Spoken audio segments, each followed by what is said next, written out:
Hello, hello.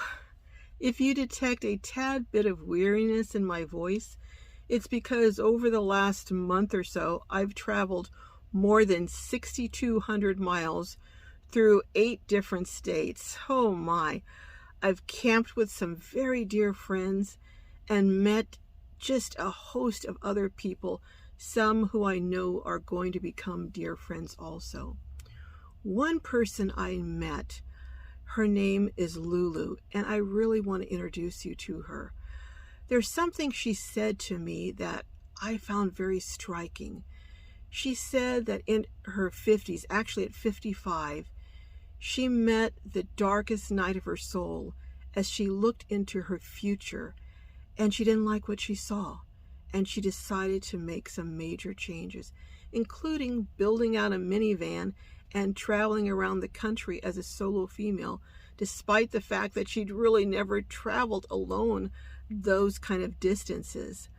But I think that you're going to, or what she's going to say, I guess I should say, will resonate with you.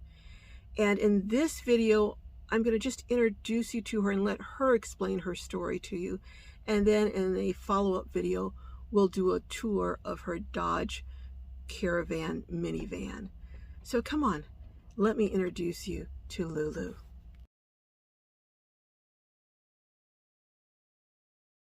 Well, hello, Lulu. Hi. How is it going today? Oh, wonderful. Just wonderful. It's a beautiful spot. It's a beautiful day. It is. I think you have probably the most beautiful spot in the entire park. I think I do. Wow. Yeah. So, It is wonderful. tell me a little bit about yourself. What is your vehicle? It's a 2005 Dodge Grand Caravan. Okay. And it's something that I chose just as I got curious about this whole lifestyle or way to travel. So I'm looking at your beautiful van, which we're going to tour a little later, and I'm wondering what made you decide to build it out. You were telling me you had been looking at all kind of YouTube videos and different things, but what made you decide to actually stop and build the van out? Well, you know, I guess I was at a point in my life where I was starting to feel a sense of freedom. My kids were grown, and you know, my responsibilities were a lot less. Mm-hmm. And I come from, you know, not too long ago, about 8 years ago, I was really struggling with alcohol and food and cigarettes, and I was really hurting myself, and I was really unhealthy, and I was extremely overweight, and I was. It's hard to believe that you were ever overweight looking at you now. You're so fit looking. Yes, I was very overweight. So I turned my life around, and I stopped drinking, I stopped smoking, and I started eating healthy.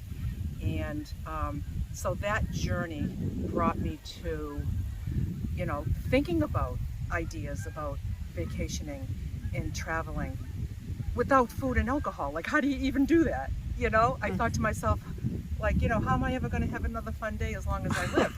You know, it's like, how do you have fun without that? You know, and so I realized that, you know, there's a lot of like you just said when you opened up there, when you said, you know, it's really just about the people. It's just amazing what you experience when it's not all about consumption and the food and the alcohol and the, you know, going out with the fun people on the porch to smoke a cigarette, you know, all that stuff, you know. And so I just knew, like, I was 55 at the time, and I said, you know, my 60s are right around the corner, and you know, I had this vision of myself in my 60s, and I said, I am going to be a fat drunk with a smoker's cough. This is this vision I had. And I was like, it's just not going to be good. So I decided I wanted it to be good. So what does that have to do with building out a van?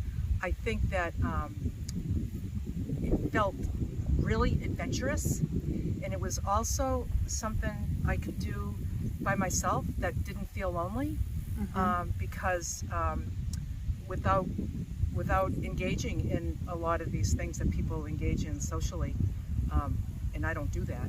Like, you know, I sometimes I don't fit in, and it's okay, you know, because this is more important to me, way more important to me.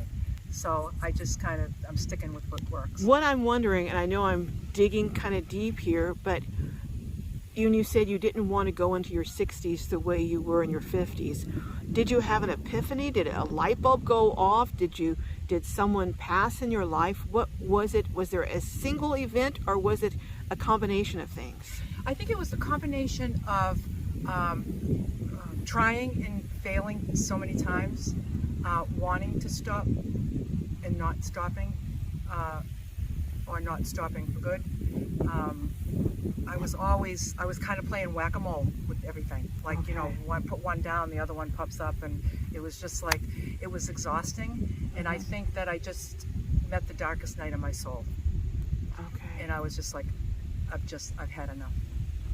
And so it's been 8.5 years. And so now, you know,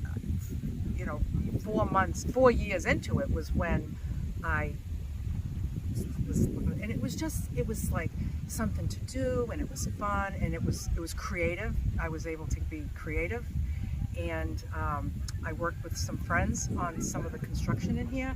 So I learned construction. I learned a lot.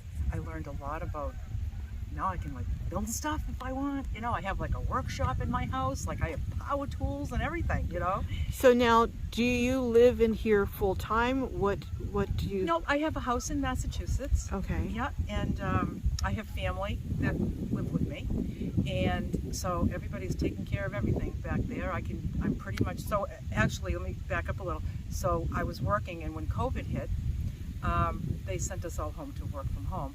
I had never worked from home, so that was like kind of this freedom for me. It was kind of like, this is really cool. I can work in my pajamas, right? And about 3 months later, the company offered out, like, buying people out. They were looking for people that wanted to be bought out, and I could be bought.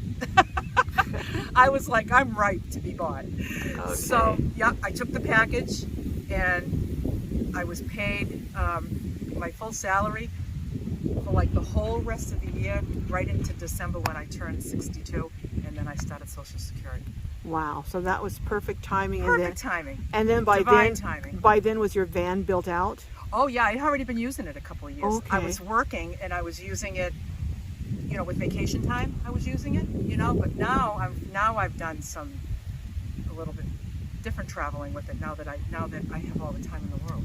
We came inside because the wind was just so ferocious and really picking up outside. And then we have a little bit of light problem in here, but I think we're going to be able to manage. But I wanted to find out about your current journey. You're talking about how when you left your job and you know, they bought you out, that you had the freedom now to travel because you didn't have to rush back to a job, and you know, obviously you don't have young kids. So would you ever consider doing this full time? I would. What I am considering is that there's a group on Facebook that it's called Senior Women Van Life, and I've met several women on there. But there's a group that's going to do 1 year, a 1 year journey through all national parks in the U.S. I would love to hop on that. They're going to stop and just go for an entire year? They're going to do a whole year. Oh, wow. And do every national. There's some kind of a route. There's a map with a route the route to take to hit them all.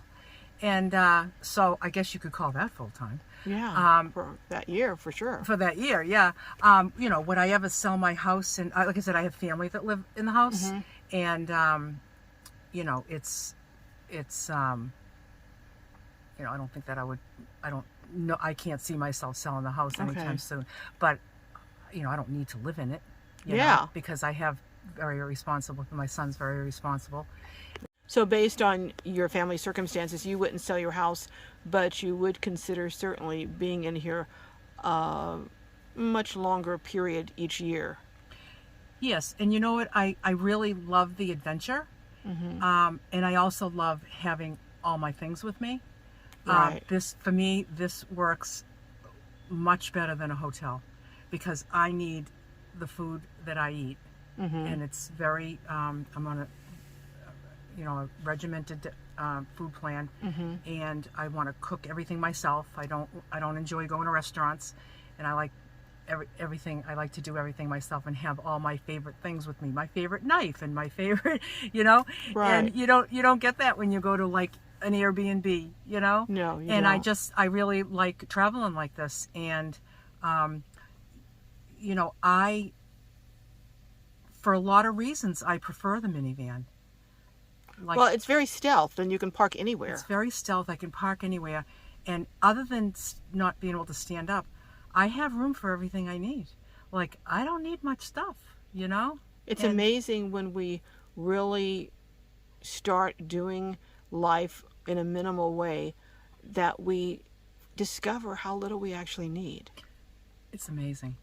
It really is. Yeah, and it's just that I really don't need much. Well, let me ask you, how old are you now? I'm 63. And you anticipate traveling and doing this for how much longer? As long as it interests me, I think that I do seriously consider getting a van I can stand up in. Okay. But I really need to consider everything that I will lose in exchange for that, because you get something, Right. and this I'm never ashamed to say I'm in a minivan. I'm not. Absolutely I'm not. I'm not status driven. Yeah.